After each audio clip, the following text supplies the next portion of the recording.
vlog guys. Ayan guys, laba muna tayo bago tayo makipag-engage mamaya. Ayan guys, laba muna tayo ng gamit ng anak natin. Tapos yung halo-halo na guys, sa asawa ko. Kasi abang si Mrs. nagluluto pa. Laba muna tayo guys.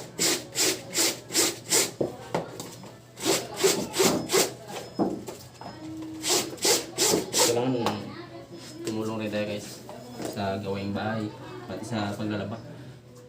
Hindi porkit lalaki kaya hindi ka na marunong maglaba. So kailangan tulungan rin natin si Mrs.